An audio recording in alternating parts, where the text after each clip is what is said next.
Outlaw Country by Ghotty.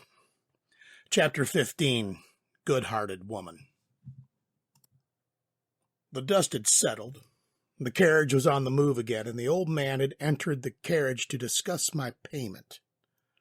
Bodies were recovered, the road was cleared, and the guardsmen carried on as if nothing had happened. Interestingly enough, the only one with a horse was the Lady Knight. The rest were on foot, carrying only the packs on their backs. I myself was riding Jeff, who had come back when the sounds of screaming and death had died off.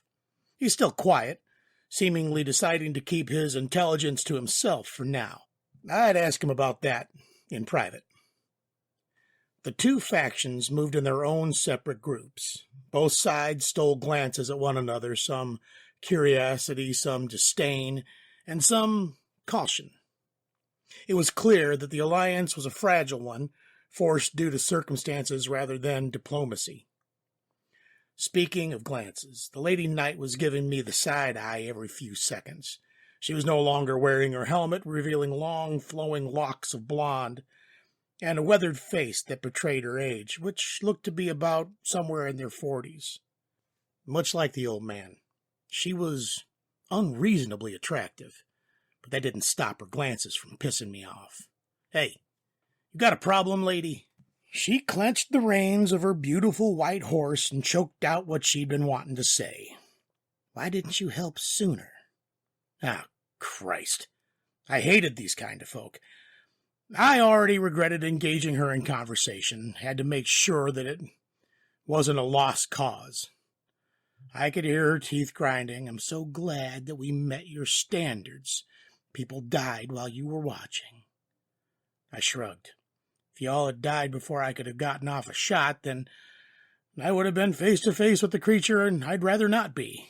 Next time, I'll be sure to stick my neck out like a fool so I don't have to suffer your disapproval. The old man chose that moment to exit the carriage, saving me from conversation. He approached me, hands clasped together, hidden in his flowing sleeves. "Thank you for your assistance, fellow Taoist. The ladies would like to speak to you." I could feel Jeff shake between my legs. He tried desperately to hold in a laugh.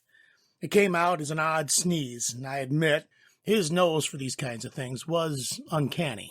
It would seem the old man was considerably less concerned with my morality than the knight, proven by his willingness to take the time to persuade me, instead of mindlessly diving into the fray. An interesting divergence in philosophy. I doubted the two factions came from the same place. Man, that erudite skill has been making my thought process far more colorful than they used to be. It was disturbing, almost as if the words didn't belong to me. Enough musing. I've been silent for a solid 2 seconds now, and it would be a shame to dirty up such a fine carriage. I wasn't too partial to involving myself any further. From my understanding, silver cores are extremely rare. Hell, I might even be the only one. That makes me a strategic asset, and I'm sure both factions would want me in their respective camps. The lady whose name I originally ought to have asked by now spoke up. "We all stink. No need to be so self-conscious." It seemed that they were determined to sink their claws into me. I pushed a little harder. I'm more self-conscious about the fact that I'm a dangerous stranger, and you seem perfectly fine with me being alone with those ladies. I almost said princesses, but I'm not actually sure that they are princesses yet, as they haven't specified. This time the old man piped in, hands still clasped. "Rest assured, the ladies can take care of themselves." Can they? That would imply them to be silver core, which means they want me alone, in close quarters with two people that could pose a threat to me. Look, I'm not interested. Just pay me and I'll be on my way. The Lady Knight seemed to grow even angrier somehow, her face twisting into knots while her fingers subconsciously edged towards the greatsword sheathed on her horse. The old man just looked somewhat confused, even thoughtful. "Do you doubt our honor?" he asked outright. I scoffed. There are 3 things I doubt more than anything else: honor, authority, and women. Ain't that a coincidence? The old man frowned, and the armored lady finally lost her shit, and she drew her sword and roared, "That's enough! Scoundrel, I'll teach you some good goddamn respect myself." The soon-to-be-dead lady jumped from her horse, sword in hand, and ran towards me. I had already drawn my sawed-off, and was about to paint her all over the dirt road when I heard a carriage door slam open. "Stop!" came a young yet commanding voice. Stop she did. Half a second later, there would have been nothing left to command.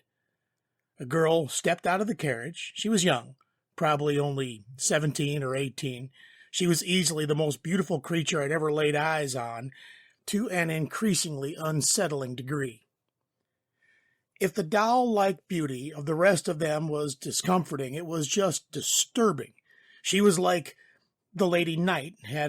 She had long blonde hair and bright blue eyes. Her skin was uncomfortably smooth and as if it had never seen the sun. And her face was bubbly and youthful. She wore a red outfit with more than enough buckles and gold to commensurate the wealth of the royalty of the wearer. "Emily, please don't lose your temper for such a foolish reason. No matter the manners, we likely would be dead without his kind of strange help. So please be understanding," she pleaded, voice pinched to smooth perfection. She threw an associate under the carriage for the purpose of endearing herself to the stranger, one that she wanted to use. Disgusting.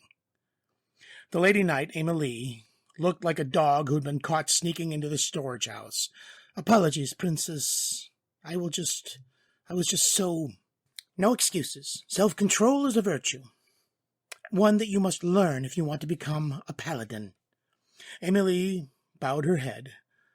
So much I could infer from the statement, but I honestly didn't care to think about her anymore.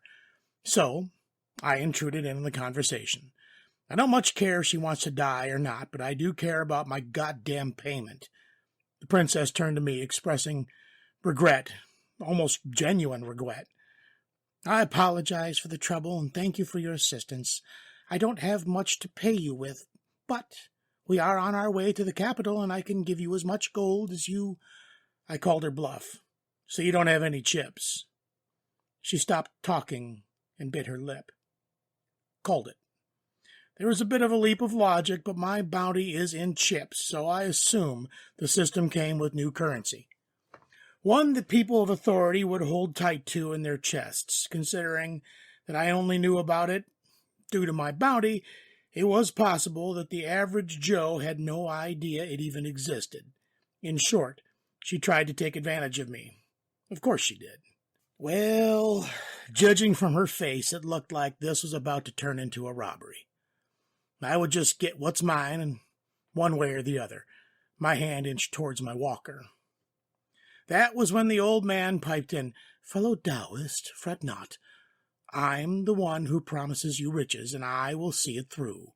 Please, I'm sure my sect master would be more than willing to give you a fulfilling amount of these chips." I kept my hand on my walker.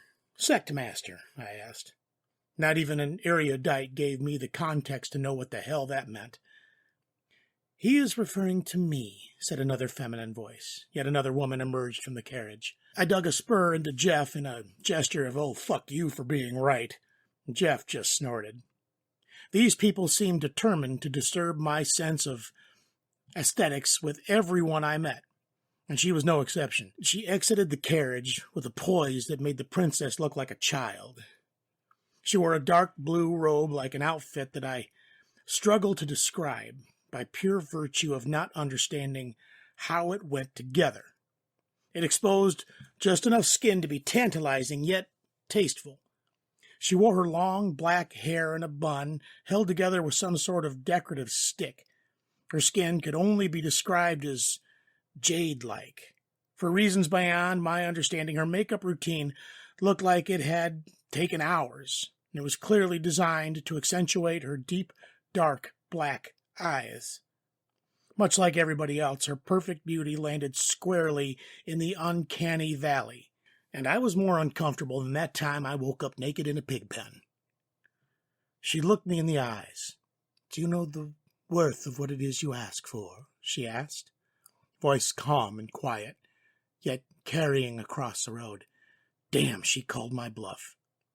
I had no clue as to the actual worth of an individual chip. I hesitated, and she smiled a sweet, slightly sardonic smile. Why don't we discuss the specifics? She asked, and gracefully retreated straight back into the carriage. The blonde princess looked like an angry chihuahua and quickly followed her back into the carriage. The old man's hand left his sleeve. He made a smooth, inviting gesture towards said carriage. He stayed silent and just smiled. Emily scoffed and pouted like someone far younger than she was. Well then, I suppose I've been persuaded. I dismounted and began to walk to the carriage.